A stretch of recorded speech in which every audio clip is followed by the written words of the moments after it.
প্রমোদ বড়োয়ে যেটো চাকরি দি গৈছে সেইটোকে আমি ভেৰিফাই কৰি আছো জেনুইন কইনা নহয় गिबि गिबि नोंथांमोन बयखौबो आंनि चेनेलाव बरायग्रोनाय थाबाय नोंथांमोननि थाखाय मोनसे आपडेट भिडिअ लानानै फैदों आसा खालामो नोंथांमोना दिनैनि भिडिअखौ जागायनायनिफ्राय जोबसिम नायलांगोन माखासे गायग्रा दै आरो लोंग्रा दैनि समस्याखौ लानानै तामुलपुर बियाबनि एमएलए मानगोनां बिस्वजित दैमारि सार बिथाङा आगोनपारानि रायजो राजा बिथांमोनजों सावरायहैदों बिथाङा फोरमायनाय बायदिब्ला मन्त्रि जाखांनायनि उनाव गोबां पेस्टनि थाखाय बिथाङा गावनि बियाबाव फैनो मोनाखैमोन ओंखायनो दिनै अफिसियेलि खामानि गैयिनि थाखाय गावनि बियाबनि रायजो राजाफोरजों ओरैबायदि फोरमायदों जाहाथे रायजो राजानि अभाब अभियोगखौ आं मिन्थिनानै अफिसारफोरखौ बैफोर खामानिफोरखौ मावफुंहोनो थाखाय आं बिथोन होनो हायो बेनि थाखायनो आं फैनाय जादों होननानै बुंदों फैनानै गोबां बाथ्रा मिथिबाय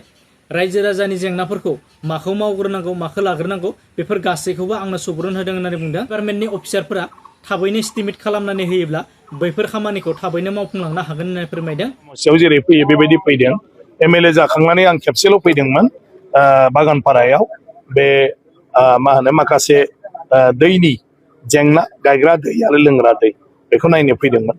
बिनि उनाव आङो मन्थ्रिबो जाबाय आरो गोबां बेस्थ' जालांबाय हजों फैनो हायाखैमोन ओंखायनो दिनै रबिबार आंहा अफिसियेल खामानि गैथ'वा बेखायनो समस्तिनि रायजो राजाफोरजों गासैबावबो नुजानो होननानै आं फैदों जाहाथे रायजो राजाफोरनि अभाब अभियोगफोरखौ आं मोनथियो आरो बे मथे आङो अफिसारफोरखौ बिथोन होनानै बे खामानिफोरखौ थाबैनो मावनो हायो ओंखायनो बेवहाय फैदों आरो दिनै गोबां बाथ्रा मोनथिबाय रायजो राजानिफ्राय गोबां बिथांमोना जायगानि जेंनाफोरनि सोमोन्दै आरो माखौ मावग्रोनांगौ माखौ लाग्रोनांगौ बेफोरखौबो आंनो माने सुबुरुन होदों आरो आं सानो माने थाबैनो बेफोरखौ जोंनि डिपार्टमेन्टनि मानसिफ्रा गिदिंनानै सार्भे खालामनानै जुदि एस्टिमेट खालामो जों थाबनो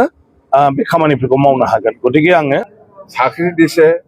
बेथन नाथाखा साख्रि एटु कि साख्रि बिटिसिनि चिफ मानगोनां हाग्रामा महिलारि बिथाङा प्रमद बर' बिथाङा होलांनाय साख्रिया जेन्युइन नंगौना नङा बेखौ भेरिफाइ खालामबाय थादों होननानै बुंनायनि सायाव मानगोनां प्रमद बर' बिथाङा खेंफोरथि होनायखौ नुनो मोन्दों गोनां प्रमद बर' बिथाङा फोरमायनाय बायदिब्ला जोंनि दोलोआ साख्रिखौ रेगुलारखौनो होदोंमोन नाथाय जायफोरा साख्रि मोन्दोंमोन बिथांमोना बिपिएफ इउपिपिएल कंग्रेस बा बिजेपि दोलोनि मानसि नङामोन बिथांमोना सोरनिबा सासे फिसाजोमोन बेखौनो मानसिक खस्थ' होनानै सिगि सग' खालामनानै फैसा जानो माथा मारिदों होननानै बुंदों राज्य सभानि एमपि मानगोनां प्रमद बर' बिथाङा চাকৰি ৰেগুলাৰ নহয় ৰেগুলাৰ চাকৰি দি গৈছো আমি তাত আমাৰ ফাইনেন্সিয়েল চেংচনৰ পৰা সব আছিলে ইটো ফৰেষ্টে হওক পিএনআৰডি হওক কিন্তু তেখেতসকলে সিটো অলপমান মানসিক কষ্ট দি পেলাই যিসকলে চাকৰিটো পাইছিলে সেইটোতো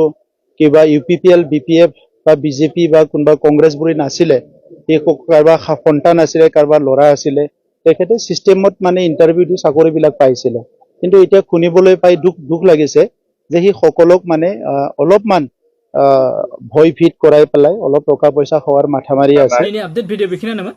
भिडिअखौ नायनानै मोजां मोनोब्ला चेनेलखौ साबस्क्राइब खालाम लोगोसे बेल आइकनखौ दाबायना ला जेब्ला आं गोदान आपडेट भिडिअ लानानै फैगोन अब्ला थाबैनो नोंथांमोननिसिम सहैनाय बायदियै स थेंक इउ फर वाचिं